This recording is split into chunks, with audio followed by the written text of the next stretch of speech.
नमस्कार। तनु की जुबानी चैनल में आपका स्वागत है। हमारी आज की कहानी है गृहिणी।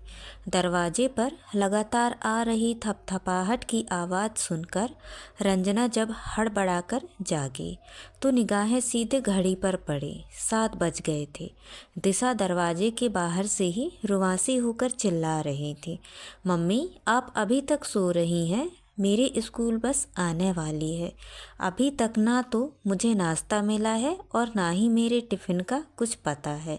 बेटी की आवाज़ सुनकर रंजना की घबराहट और भी बढ़ गई। हमेशा तो 6 बजे उठ जाती थी, पर रात को उमेश के दोस्तों के देर तक बैठे रहने के कारण सोने में देरी हो गई थी। वह तत्काल बिस्तर छोड़कर बाथरूम की ओर बढ़ते हुए बोली, सॉरी बेटा, आज मेरी नींद ना खुलने से कुछ देर हो गई।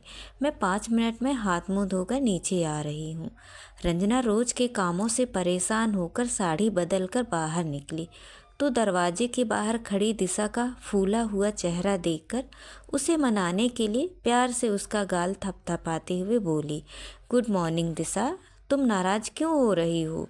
अभी तुम्हारा नाश्ता और टिफ़िन तैयार कर देती हूँ। आज पता नहीं नींद कैसे नहीं खुली, पर राजू तो आ गया होगा। तुम उसको कहकर कम से कम अपना दूध नाश्ता तो ले लेती। राजू किचन में हो तो उसको नाश्ते के लिए कहूँ ना? वह तो कितनी देर से ताऊजी के कमरे में मालूम नहीं क्या कर रहा है। मैंने उसको आवाज़ दी तो बड़ी माँ बोली कि अभी वह उनका काम कर रहा है, कुछ देर बाद आएगा। बड़बड़ाते हुए दिशा अपना स्कूल बैग तैयार करने लगी। रंजना नीचे पहुंची तो ऐसे लगा कि सारे घर में अफरा तफरी मची हुई थी। अम्मा जी का भी मूड खराब लग रहा था। उसको देखते ही पास में अखबार पढ़ते हुए भाभी जी को संबोधित करके बोली, आजकल क्या ज़माना आ गया है। पहले तो रात को 12 बजे तक टीवी देखने या दोस्तों से फुर्सत नहीं मिलती, फिर सुबह समय पर उठा नहीं जाता। क्या हाल कर रखा है घर का। व्यवस्था नाम की कोई चीज़ ही नहीं है।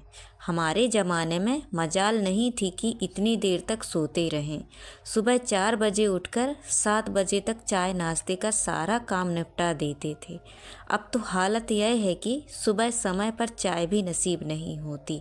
क्या करें, लाचारी है। पाँव में इतना दर्द रहता है कि उठा नहीं जाता, वरना चाय के लिए इतनी देर तक इंतज़ार क्यों करना पड़ता। अखबार पढ़ते पढ़ते ही उसके ससुर जी बोले, सुबह सुबह भाषण देना बंद करो।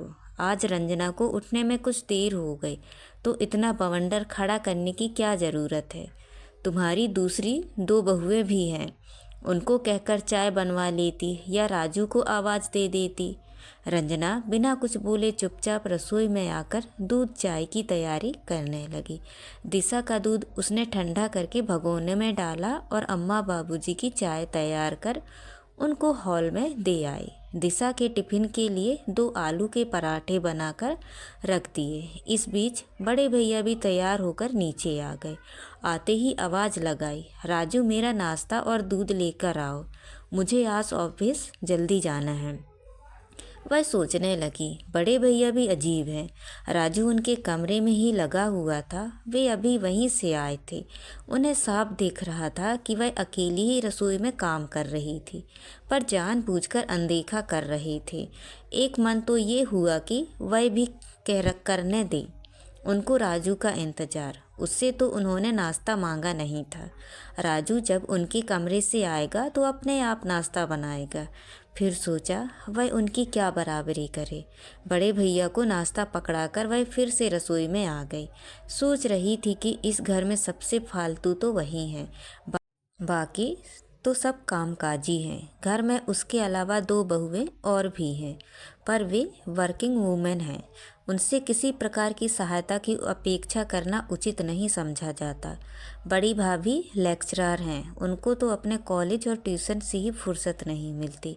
सुबह 8:30 बजे तक तैयार होकर आराम से नीचे उतरती हैं।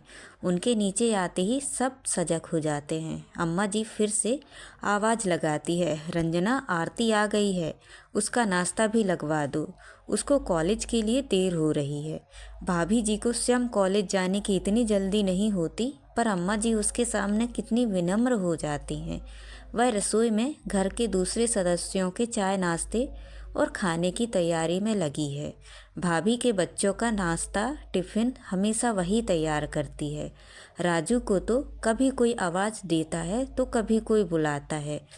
उसे सुबह सुबह रसोई में काम करने का समय ही नहीं मिलता।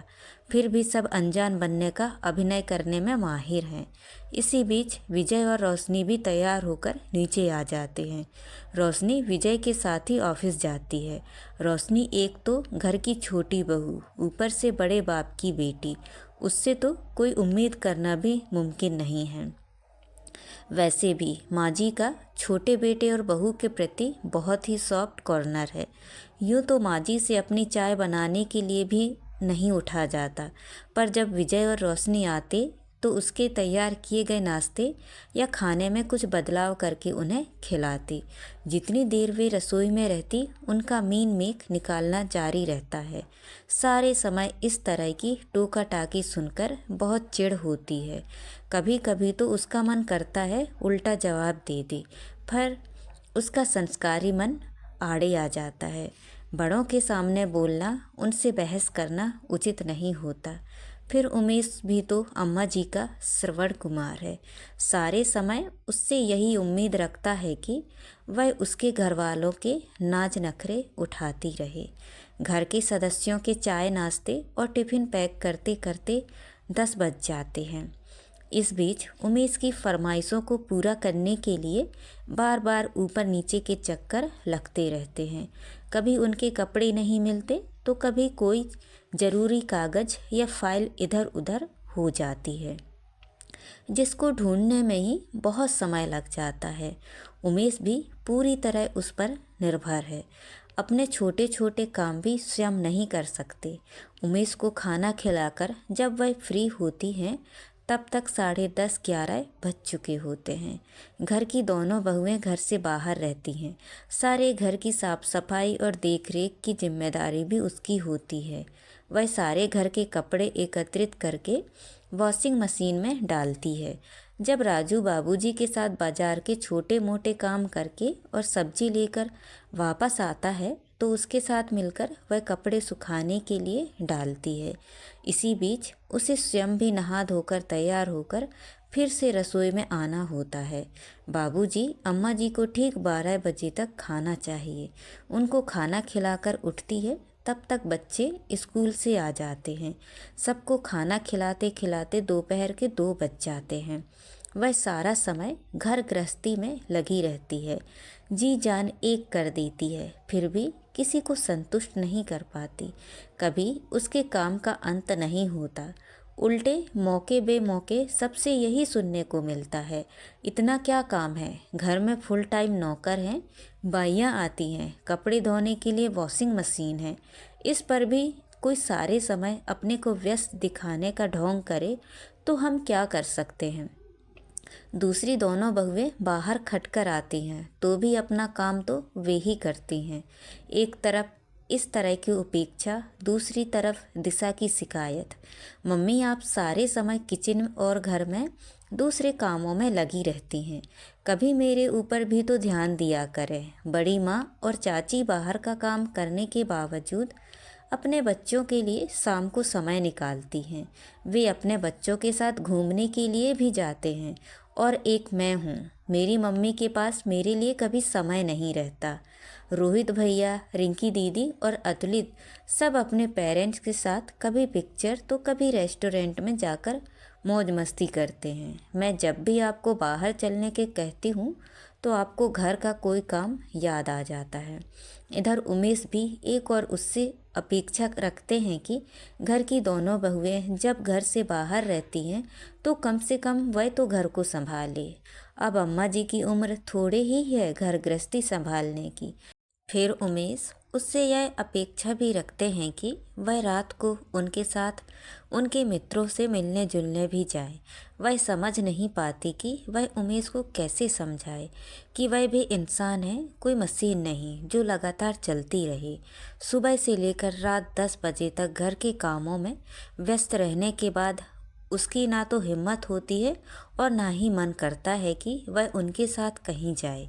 बस उसकी इसी अनिच्छा के कारण वे अक्सर उससे नाराज़ हो जाते हैं और हर बार उसे ही हाथ जोड़कर मनाना पड़ता है। जब अपनी बेटी और अपने पति को ही वह संतुष्ट नहीं कर पाती तो दूसरों से क्या अपेक्षा रखे। कभी कभी मन में हीन भावना आने लगती है कि उसने अपनी हाउसवाइफ की कैसी इमेज बना ली है। उसे स्वयं विश्वास नहीं होता कि वह शादी से पहले वाली ही रंजना है जो अपने कॉलेज में हमेशा टॉप करती थी और उसकी गणना बहुत बुद्धिमान और स्मार्ट लड़कियों में होती थी। वह स्वयं एक तेज माइंडेड लड़की थी, पर उमेश की खुशियों के लिए ही उसने अपनी महत्वाकांक्षाओं को दबा दिया था। तभी अचानक फ़ोन की घंटी बजने से उसकी निद्रा भंग हो गई। फ़ोन उसकी बड़ी ननद वर्षा जीजी का था। जीजी ने जब बताया कि जीजा जी अपने किसी काम से 1 सप्ताह के लिए मुंबई जा रहे हैं, तब जीजी ने भी इसी बीच राखी के अवसर पर पीहर आने का प्रोग्राम बना लिया है। वे बहन भाइयों में सबसे बड़ी और सबसे संपन्न होने के कारण घर में आज भी उसका विशेष स्थान है। सभी सदस्य उनको बहुत आदर सम्मान देते हैं। उसे स्वयं भी लगता है कि इस घर में एक वर्षा जीजी ही है जो उसको भी बहन सा प्यार और स्नेह देती है। वह अम्मा बाबूजी को जीजी के आने का समाचार सुनाने चल देती है। दूसरे दिन जीजी के आते ही घर में अच्छी खासी चहल पहल हो गई थी। घर के सब सदस्य उनको घेर कर बैठ गए थे। उसने जीजी की पसंद का खाना बनाया था। गाजर का हलवा, समोसे, मटर पनीर, भरवा बैगन, दम आलू, दही बड़े, पुलाव आदि। जीजी अपनी पसंद की इतनी चीज़ें देखकर बहुत खुश हो गई। उसकी ओर स्नेह से देखते हुए बोली, भाभी आप कमाल हैं, तुमने तो मेरी पसंद की सारी चीज़ें एक साथ ही बना दी। फिर एक एक व्यंजन खाते खाते तारीफ़ों के फूल बांधने लगी। अम्मा जी ने अपनी आदत अनुसार उसके खाने में जैसे ही कोई मीन मेख निकालना शुरू किया कि दूसरे सदस्यों को भी जैसे मौका मिल गया। किसी को सब्जियों में नमक ज़्यादा लग रहा था तो किसी को दही बड़े सख्त लग रहे थे। सबकी आलोचना सुनते सुनते उसकी आंखें भर आई। दीदी ने उसके आंसुओं को देख लिया था। उमेश को संबोधित करते हुए और दूसरे सदस्यों को अप्रत्यक्ष सुनाते हुए बोल पड़ी, तुम लोग बेमतलब खाने में नुक्स निकाल रहे हो। एक तो इसने इतनी मेहनत से इतना कुछ बनाया है, उसकी प्रशंसा करने की बजाय उसमें खामियां निकालना बहुत गलत बात है। फिर अम्मा जी से बोली, माँ आप इस उम्र में खाने पीने का इतना विचार करती हैं, आप तो इतना पूजा पाठ करती हैं, फिर अन्न का इतना अनादर करना क्या उचित है। उनकी बात सुनकर सब एकदम चुप हो गए। उस दिन जीजी को सबके समक्ष अपने पक्ष में बोलते देखकर उनकी उपस्थिति सारे घर वालों के विरुद्ध एक रक्षा कवच सी प्रतीत हुई। इस बार राखी का दिन भी पिछले वर्षों में अलग रहा। रविवार होने के कारण सबकी छुट्टी भी थी। जीजी से राखी बंधवाने के बाद सभी उनके साथ बैठकर गपशप कर रहे थे। जीजी सबसे उनके काम उपलब्धियों के विषय में पूछ रही थी। बड़ी भाभी और रोशनी भी बहुत उत्साह और गर्व से अपने कॉलेज और ऑफिस की बातें बता रही थी। दोनों के पति भी अपनी पत्नियों की तारीफ में प्रशंसा के पुल बांध रहे थे। बड़े भैया कह रहे थे, जीजी आरती सारे समय इतनी व्यस्त रहती हैं, इतनी मेहनत करती हैं कि इसने अपने कॉलेज का नाम रोशन कर दिया है। पूरे कॉलेज में इसकी सबसे ज़्यादा इज्जत है। अपने स्टाफ और छात्राओं में यह बहुत ही लोकप्रिय है। पे कमीशन की सिफारिशों के लागू होने के बाद इसकी तनख्वाह भी अच्छी खासी हो गई है। कॉलेज के साथ साथ घर में भी बच्चों और सारे कामों को करती है। बड़े भैया की बात सुनकर छोटा भाई विजय कैसे पीछे रहता, वह भी रोशनी की प्रशंसा करने लगा। जीजी जब से रोशनी ऑफिस में मेरा हाथ बटाने लगी है, मुझे तो बहुत आराम मिल गया है। मैं फैक्ट्री में प्रोडक्शन का काम देखता हूँ और यह ऑफिस में मार्केटिंग का काम देखती है। सच में जीजी मुझे लगता है किसी प्रोफेशनल करियर माइंडेड लड़की को अपना जीवन साथी बनाने का मेरा निर्णय बहुत सही रहा।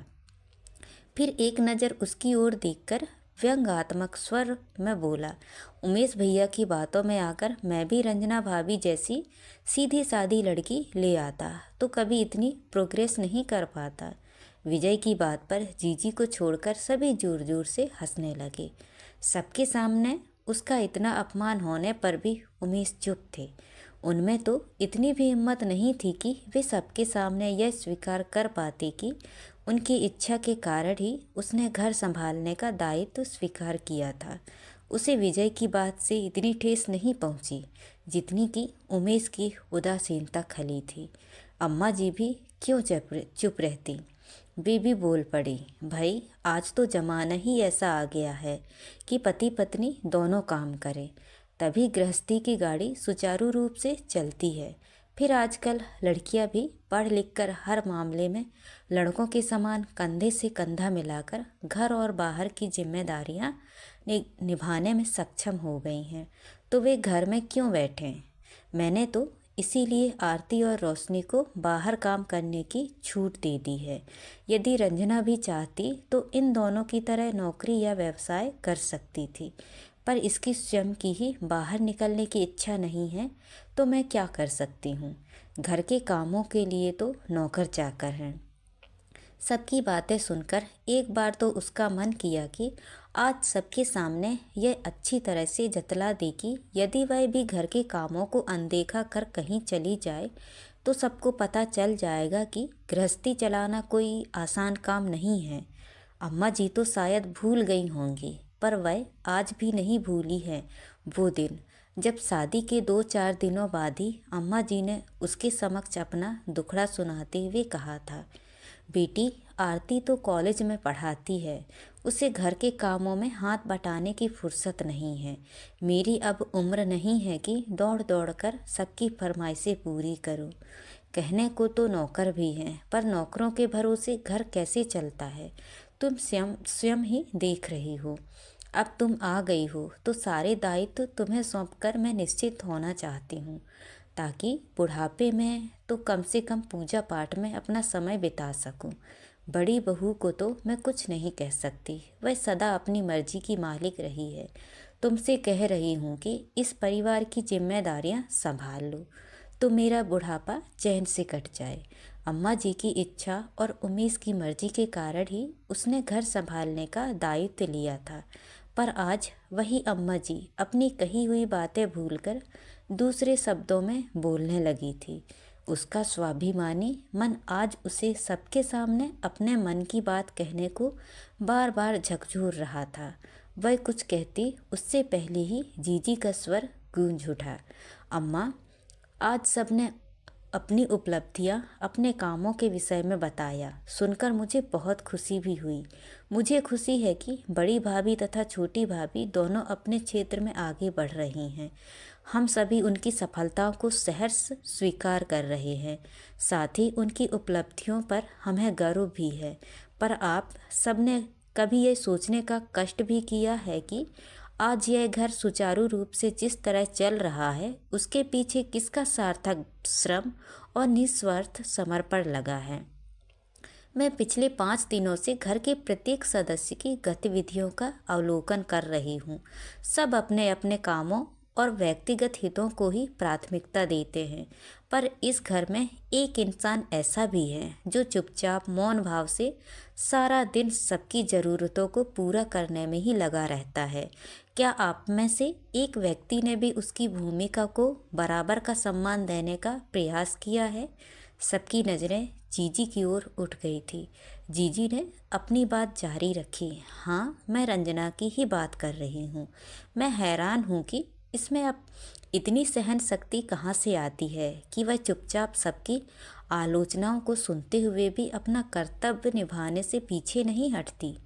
एक और आप सबका रूखा और उपेक्षित व्यवहार, दूसरी ओर अपनी बेटी और पति को पर्याप्त समय न दे पाने के कारण उनकी चिड़चिड़ाहट और असंतोष दोनों के बीच में फंसकर इसकी क्या मनस्थिति होती होगी, यही जानती होंगी। इतना बड़ा घर परिवार केवल नौकरों चाकरों के भरोसे नहीं चलता। किसी न किसी सदस्य को अपने व्यक्तिगत हितों का बलिदान करना ही होता है। गृहस्थी में केवल खाना बनाने या साफ सफाई के ही काम नहीं होते। छोटे छोटे सैकड़ों काम एक गृहिणी को देखने होते हैं। राशन पानी की व्यवस्था, मेहमानों की आवभगत, बीमारी में मरीज की देखभाल जैसे दायित्व कोई भी महिला तभी निभा पाएगी जब वह सुबह से शाम तक घर पर होगी। मैं नहीं कहती कि आरती या रोशनी भाभी घर से बाहर मौज मस्ती करने जाती हैं। इनके काम की भी उतना ही महत्व है और इनके कार्यों का मूल्यांकन तो हम सब हमेशा करते आए हैं। बस मैं यही कहना चाहूँगी कि जो महिला घर परिवार संभालती है उसकी सेवाओं और उपलब्धियों का भी आकलन करें, उसको भी उतना ही सम्मान तथा आदर दें। तब उसमें यह हीन भावना नहीं आएगी कि उसकी गृहिणी की भूमिका दूसरों की तुलना में किसी भी दृष्टि से कम महत्वपूर्ण नहीं है। घर के सारे काम अपने आप में ही एक फुल टाइम जॉब है। जीजी की बात सुनकर सबकी नज़रें झुक गई थी, पर किसी में इतना साहस भी नहीं था कि उनकी बात का प्रतिवाद करता। बड़ी भाभी और रोशनी का तो मूड ऑफ हो गया था। बड़े भैया और विजय के चेहरे पर भी रोज के मिले जुले भाव थे। हाँ, अम्मा जी को अपनी भूल का पश्चाताप होने का एहसास जरूर था। सबसे ज़्यादा खुश तो वह स्वयं थी। आज शादी के 15 वर्षों बाद उसके काम का मूल्यांकन जो हुआ था, जीजी के प्रति उसके मन में श्रद्धा और आदर के भाव दोगुना हो गए थे, क्योंकि उन्होंने उसकी गृहिणी की भूमिका को घर भर में वह मान्यता और गरिमा दिलवाई जिसकी कामना उसने की थी।